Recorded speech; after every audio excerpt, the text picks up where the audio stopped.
वालेकुम दोस्तों, तुसीं वेख रहे पावर पंजाब टीवी ते मैं तुहाडा मेज़बान मोहम्मद बिलाल। दोस्तों सब तो पहले अपने चैनल नूं करो सब्सक्राइब और नाल ही लगे बैल दे बटन दबाओ ताकि साडी हर नवीं आने वाली वीडियो तब तक बास नहीं पहुंचे। दोस्तों वास्ते एक छोटी सी वीडियो लेके हाजिर होए, मेरा कैमरामैन दिखाएगा, उस पार करांगे मालकां नाल गल्लां। ए देखो कुवाड़े तरह माशाल्लाह चंगी उच्ची हड्डी खड़ी माशाल्लाह, खुटा देखो फुट चौड़ा है, थान माशाल्लाह चंगे ने दे बिल्कुल मोट मोट दे थान ने, पुट्ठा देखो माशाल्लाह पूरे थब्बे दा चौड़ा है, चंगी माशाल्लाह छोटी सोहनी, बिल्कुल छोटा सिंह लग्या, अखां तो उहदे विच जवाब है। ए देखो माशाल्लाह विरला सोहणियां ने माशाल्लाह चोटी दियां, कद माशाल्लाह चंगा है, पुट्ठा चौड़ा है, अगों बरीक है, पिछों चौड़ी है, अखां दों दे विच जवाब है, निक्का सिंह लग्या किंगरी वाला, दो अखां दे विच टुकड़े ने माशाल्लाह, चंगी शाक वाली है, मता सफेद है माशाल्लाह, बाकी दों भी सफेद है।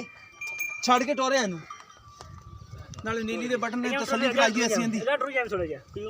ए देखो माशाल्लाह चंगा पुट्ठा चौड़ा है, खुदा माशाल्लाह गिड़ चौड़ा पिया है, ए नीली दे दो बटन खड़े ने माशाल्लाह। हवाने दी विरल माशाल्लाह देखो विरल चंगी है, हवाने दे विच माशाल्लाह हवाना भी सोहना है, कोई बाइस फाल्ट नहीं है, बाहियां बिल्कुल बराबर, धागे तरह पुछल बरीक, कद माशाल्लाह चंगा है, इंदा एक कड्डी दी है, चंगी सोहनी माशाल्लाह। वेखी थाना ते आ जाएगी बच्चा थने, ओ बच्चा थने लगदा पिया पानी दे ठंडा ही पीना। देखो माशाल्लाह बड़ी सोहनी छोटी है, छोटी वक्खी दी है, कद वड्डे दी है, पीछे की है कट्टी, पीछे कट्टा टिंगरी वाला सिंह ते मुंदरी जिन्ना बिल्कुल छोटा छोटा है। बूथी देखो माशाल्लाह कितनी लम्मी है दी, अगों बरीक है, पिछों चौड़ी मझ है। कितना सुबह दूजा 3 फुट लंबी बूथी है, मिल ले देख ठीका बड़ा होंदा है, छोटी निक्का निक्का ए मोट रखेगा सिर रुक जाएगा जो ठीक। हां माशाल्लाह सिर एक कड्डी थी हड्डी वेख के कैमरे नजर सब कुछ तसल्लियां करा रहे हैं असं।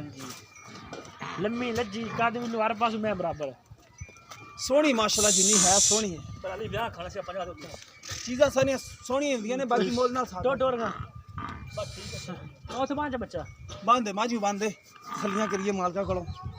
अस्सलाम वालेकुम जी। सलाम जी, जाहिर है मैं यहां और इधर देख तुम है। अस्सलाम वालेकुम जी। वालेकुम सलाम जी।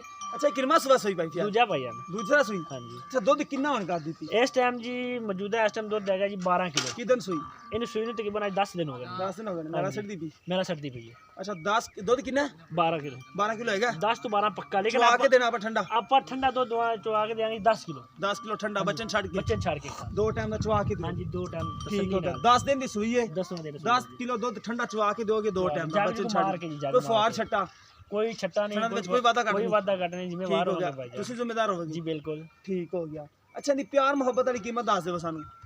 प्यार में बता ली हां रोटी के 3.5 लाख दी है। नहीं मोलो कन्ना जेड़ा लैन देन वाला वो तुसी आप बेच ले जिवें नहीं नहीं पता लगे सानू ये मुल लैन देन वाला लेन देना। हां जी जोटी 3.5 लाख दी मेरी, छोटी 3.5 लाख दी मोलो कर लो ना, 14 दी वाला भी और 10-40,000 वाला 3,40,000 तो प्यार मोहब्बत और भी करोगे? कोई थोड़ा बहुत ही करांगा, मैं ज्यादा नहीं करांगा। छोटी मेरी बहुत चंगी है, दोबारा माड़ी तसल्ली कराया जी छोटी दी, छोटी मेरी बहुत चंगी, लेकिन दूध 12 किलो, लेकिन मैं 10 को दसना पिया कल मेरी गल झूठ ना होवे। हां जी ये यही होना चाहिए, ये नेट ते मैं विकदी ना इनदे चुआई आप 2 टाइम 4 टाइम चुआवे आप चुआवन तैयार है। अब चुआ के दे, अभी गल पक्की होवेगी, झूठ नहीं होवेगा। ठीक हो गया 12 किलो दूध चुआ के देना, 10 किलो ठंडा चुआ के देना। हां जी ठीक हो गया 2 किलो बाद ही होवे काट ना होवे, अगला बंदा जाके ए अपन उलामा नहीं ना माना देवे कहे के वाकई माज निकली यार माशाल्लाह छोटी थोड़ी चंगी है और खास नीली दिया गाने खास नीली तुन्नी कोड़ी तो माशाल्लाह पा के बिल्कुल चंगी माशाल्लाह सोहनी है। पैर देख 3,40,000 रुपए डिमांड कर रहे हैं, प्यार मोहब्बत करेंगे, पीछे इसके कट्टा 10 दिन दी सुई है, किसी भी दोस्त पसंद आवे राब्ता कर सकता है। मुंह दी नहीं सील है, बाल बाल कोई टेंशन, मुंह दी बड़ी सील है